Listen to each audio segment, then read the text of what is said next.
என்ன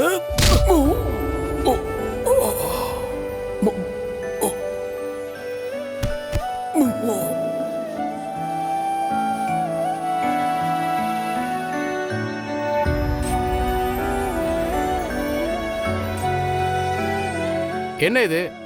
விநாயகர் தப்பு தப்பா அட்டாக் பண்ணிட்டு இருக்கான். இது நம்ம ரூல்ஸ்லே கிடையாது. ரெஃபரி எதுவும் சொல்லாம இருக்கிறாரு. என்ன சார் நடக்குது? ஒன்றும் புரியலையே. இருங்க சார், நான் கேட்கறேன். கேளுங்க சார். அங்க என்ன சார் நடக்குது?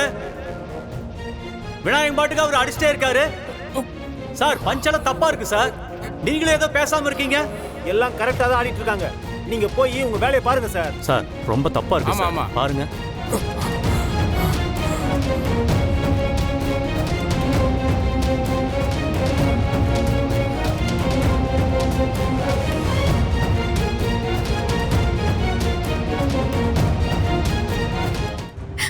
ஆதி, ஆதி, எதுக்காக இந்த மாதிரி போட்டியில எல்லாம் நீங்க கலந்துக்க போனீங்க?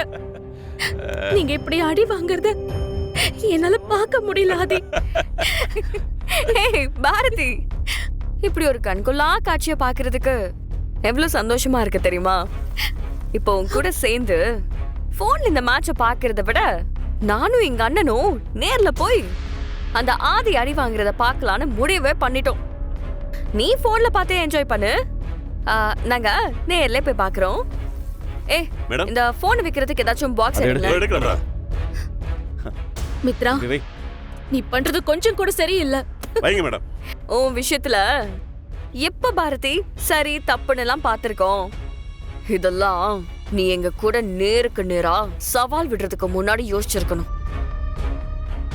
சரி, ஓகே, சொத்தெல்லாம் கொடுத்தாச்சு. இதோட இவங்க வழியில குறுக்கவே வரக்கூடாதுன்னு நீ பாட்டுக்கு உன் வழியில போயிருந்தனா நாங்களே உன் வழியில குறுக்க வந்திருக்கவே மாட்டோம்ல. என்கிட்ட நீ சேலஞ்ச் பண்ணதுக்கான பலனை அனுபவிச்சுதானே ஆகணும். வேற வழியே இல்ல. ஏய், இவளை பாத்துக்கோங்க. Okay madam. நாங்க போயிட்டு வந்துடுறோம். சரிங்க மேடம். பத்ரண்டா, இவ லேசுப்பட்ட ஆள் கிடையாது. கொஞ்சம் ஏமாந்தீங்கன்னா உங்க எல்லார் கண்ணிலையும் மண்ணை தூவிட்டு எஸ்கேப் ஆயிருவா. நாங்க பாத்துக்கிறோம் மேடம். நீங்க போயிட்டு வாங்க மேடம். பாரதி, நீ ஜாலியா வீடியோ பாரு. அண்ணா போலாமா? டேய் பாத்துக்கங்க. Okay sir. Okay sir. Mithra, Mithra, அவரை காப்பாத்து மித்ரா, ப்ளீஸ்.